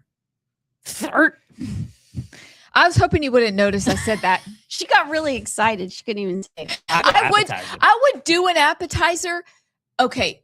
You don't have to justify yourself, Amy Beth. We love you anyway. But I like both. But could I skip the meal and do an appetizer with a dessert? I'm just I go appetizer. Fine. Now I don't even remember what I was going to say. I literally have no clue what I was going to say. Would you pick appetizer or dessert? Because it was going to compare to a story you were going to tell until I asked a very stupid question. I mean, like, when I say I got nothing. You said, would you rather? This is a would you rather. I'm not looking at you right now. Yeah, I don't know if it's Friday or what, but I don't even know why I asked. It was something about chips and queso. This is Allison's brain right now. Or my brain when somebody explains directions. I feel like Bear. Yes. This is what happens in. Oh my what was gosh. I going to say about chips and queso? Why? Okay, I give up. Well, while you're thinking about it, I'll just tell you during the Trisha Crane interview, I had him over here scratching his belly, and his hind legs were both going like both of them. Of course. Abs. Okay, it's okay. Why'd you do that to me? I'm sorry. All right, look. So Oh, I know what it was. yes. What? Okay. I love chips. Me too.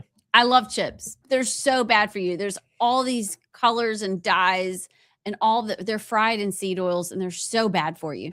So for the past 2 years, I've been buying avocado oil chips. And apparently that's all fake. There's this whole scuttlebutt going down on the X, on the Twix. Yeah, it's all fake. They're not actually, they can claim it's avocado oil, but it's actually just basically seed oils. Point being, pay attention, do your research so that you're not eating Roundup and seed oils. So basically, you're telling me now, before I place my next grocery order, I should probably just look at the labels of the things I'm interested in buying at the store, like today, wear my glasses around the store so I can check the labels. Is that what you're saying? But I don't understand how, because the only way, and I haven't dug into it, I think that maybe there's some, okay, if you look at, say, olive oil mayonnaise, well, they can market it as that because there's some olive oil in it, but there's also soybean oil in it. Ew. Ugh. So I think there's a way that they can kind of get around it, but bottom line, you can't trust anybody anymore. That's what I was going to ask you. Yeah. Does anybody tell the truth anymore? Anybody? I mean, anyone? It's a good thing. I do. When I cheat, I do. I tell everybody. I do. That's why we're all together. That's why we're a team. That's why there's Rightside Nation. I mean, we tell the truth. But I did have to throw away my Chosen Foods avocado mayonnaise. I'm sorry. Ooh. One of my children. I'm sorry. I wasn't used to that in there. I had to go back to like regular What did it olive taste oil like? mayonnaise. I bet it tasted wasn't like even regret. real avocado oil. It was fake, and I probably gave myself heart cancer. Avocado. You heard it here first, folks. Yeah, the food industry, and there's a blueberry recall. This is important. Publix frozen blueberries. That now the recall says if you eat these, there's a high probability of death. Well, that's what your soul does. If you don't know the Lord. Frozen blueberry. Lord. We're going to die if we eat Publix's frozen blueberries. Who is the obviously, I don't know. We need to know the manufacturer. And is the manufacturer the same person who grew them? Like, I need details. You're asking so many questions. The bag, I swear that they're organic. But you said if we stuck with organic, we're not going to die. Well, you can still get salmonella. Salmonella is organic. It is organic. I don't want to die yet. I have a lot to do. The Food and Drug, this is CBS News, so it has to be true. The Food and Drug Administration upgraded a recall of frozen blueberries and mixed berries sold at Publix grocery stores across the U.S. to the highest health risk on Tuesday. 12 people. Oh, it's E. coli. Ew. Oh, that's awful. So you will be going to see Chris if you get E. coli. It's E. coli, which means somebody's got poop on their hands and they're going to pick your blueberries. Yes, and it's Greenwise. It's the Greenwise. Oh, I have such sadness. The problem is I can't quit Publix. So there's no glyphosate, there's no Roundup on there, but there's poop on your berries. There's E. coli. And you're going to see Chris next week. You'll see his number on our ticker. So poopy berries. Just if you already have them, just eat them. Oh, Publix no. recall. Oh no. Alabama's in it. Oh no. Oh shoot. If you have Publix blueberries and mixed berries, frozen, Greenwise, go take them out your freezer. They got poop on them. Not your freezer. That is so disgusting. Ever since you mentioned chips, I've just been I'm thinking starving about the for queso chips beefy nachos. right now. Doesn't a whole plate of that sound incredible? Yeah, I have a girlfriend now who tells me to slow down when I eat. And the other day we were at a Mexican restaurant and I was eating the chips and queso and just talking, and she just goes, slow down. And I'm like, look, and I had like eaten like half of them. I was like, oh boy. I'm making Greek tonight, but I may have some. Hey, Bobby, plug your ears. Bobby Holditch, plug your ears. I may have to get some chips and queso with some ground beef because I got ground beef in my fridge. Oh, that sounds good. I already Some sauteed Rotel it. dip? Yeah, I just kind of make the poverty nachos. Oh, that's a good idea. That's good idea. Thank you, Alison Sinclair. That's good. It's so delicious. It's so good. By the way, your facial expression is the way somebody on the news does their mouth. And I wish somebody would tell them stop. It does not look like you think it looks. It is you. Who is it? It's somebody very famous. Don't do this. Oh, is it You Laura don't say- Ingraham? Allison! You're not supposed to say your that name. means I know it. Watch her face on her news. I really wish they She would does tell like her to that. close her mouth. That means No, you don't do it. No, but that means she actually does it because I guessed her. Yes, she does. She goes, JP knows. but she looks like she's confused. Like whenever And her she's- guests are talking, she's like, She does. And I'm like, Laura, close your mouth. Be like Martha Ingram, who just. have y'all ever seen the clip of Laura Ingraham and that guest? They were talking about the Netflix show called You. And Laura Ingraham thought he was talking about her. And she was like, there's not a Netflix show called Laura Ingraham. And I kept going. The guy was like, no, You. It's called You. Why are you? He is so funny. I love him. And he was about to lose his mind. And apparently, anyway, we're just going to leave She was it. like, there's a Netflix show called Laura Ingraham. He goes, no. He goes, forget it. Yeah, what's his name? I He's can't funny. He remember. comes on Fridays, maybe more now. I don't know. I She can't always watch interrupts her. him too. I can't watch her because of her. Abs does it so good. I can't. You make your eyes go big too. That's so funny. That's really good. I think it's perfect time for Clown World. Please save us. Okay. Just 11 years of age when I had the first gun pulled on me for being Muslim in the days after 9/11. Proudly believe that the name Abdullah Hussein Hamoud is as American as any other. I don't believe you. Starting today, I'm starting a black militia. So if you're black, if you want to shoot some guns, come find me. We're going to rob some white people. Boy, that escalated quickly.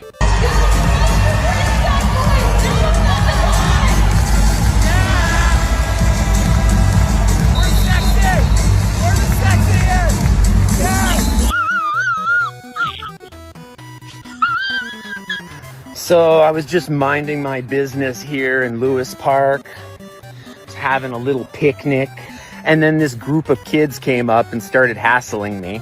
They used words they weren't supposed to, and I smacked one of them upside the head, and yeah, they didn't like that. Stop it. Get some help. 你好，我的名字是 Mayor Zoran Mamdani。我不知道中文，可是我想试一下。纽约市政府将免费送出2000多张百老汇演出门票。早上好，中国！现在我有冰淇淋，我很喜欢冰淇淋，但是速度与激情就比冰淇淋，所以现在是因为时间。哦，还有个塞巴斯冰淇淋。 What? Was that a commercial John Cena did overseas or something? No, do y'all not know the story with that? I vaguely When remember. John Cena was in a movie, I can't remember the movie, but in the promotion for the movie, they listed like nations that will be showing it, and one of the nations listed was Taiwan. And China like lost their mind and were threatening to pull the movie. And John Cena knows Mandarin. I don't know why, but he actually does. So they got him with an ice cream cone in front of a phone, pretty much saying in Chinese how like He was sorry, but he kept saying "bing chilling." He was like, "bing chilling." Yeah, that's the backstory. I want to ask a question, and I know that Steve Dace does it, but I'd really like to do it in our montage where they include a Chinese word of the day. Could we find another fun word of the day, JP, in another language? I think Indian. Let's do Indian. That would be wonderful. Do you remember in our old life when we tried to do some YouTube how-to tutorials on how to speak Indian? And it was something like you use Snoop Dogg's "Drop It Like It's Hot." Yes. So drop it like it's hot. Drop it like it's hot. I can't remember what it was, but I think Indian. I love that accent. Could we do that? I can actually do an Indian accent pretty You well. are good at that. I cannot do a British accent, but Indian I can do. Are you? I see that you can. Okay, well, let's do that. I think it's hysterical, but that John Cena owns me. I don't know what he's saying. 现在我有冰淇淋，我很喜欢冰淇淋，但是速度与激情就比冰淇淋。 Like he even has the right intonation, everything. Way to go, John Cena. That's the "please don't kill me" CCP. Here's an ice cream cone. Ha. Also, by the way, if you want to know ice cream that you can eat this weekend, this is just purely for free. But Tillamook actually uses milk and cream and sugar. You need to read and make sure that there is no, what was the horrible corn syrup is in most ice creams, but Turkey Hill, Tillamook, and Haagen-Dazs. Y'all can eat those ice creams this weekend, and all Talenti gelato. That's for free. That's just for free because John Cena had an ice cream cone. I studied that this week. I gotta tell you what else for free. What? Ashley H texted me, and I couldn't remember the name of the weird eyeballs. Yes. What's it called? The Mom Donnie. Sanpaku. Sanpaku. It's something, it's in like Japanese lore, what it means, but I can't find out. But it's part of their face reading. And basically, it's not good. You a weirdo. I agree. I ship that he's a weirdo. Also, what is he? Is he speaking Japanese at that point? That sounded What Chinese, is he doing? He's speaking Mandarin. That was Mandarin? Mm-hmm. It actually was pretty good. It was excellent. Yeah, it which was is why I'm worried. A little too good. Yeah, like he's been there before and taken. 下，纽约市政府将免费送出2000多张百老汇演出门票。早上好，中国。 I am communist. And I would like some egg fried rice, please. I ate Chinese yesterday. Twice. I had it for lunch. Then we went to Fuku Ramen for dinner. Yum. It actually was very, very good. Oh boy, I'm so hungry today. Bless it. All right. I'm a little puffy. What else? All right. So apparently, we've covered those stories quickly. There's apparently going to be a black militia that want to go kill white people. No. Just rob them. Oh, rob white people. I'm sorry. Gosh, I got that wrong. Yeah. Just rob them. Such an overreaction. Gosh, I'm sorry. And then the trans man beat some kids upside the head. Okay. He was just minding his own business. And then he beat kids upside the head. I don't even know what park he was in.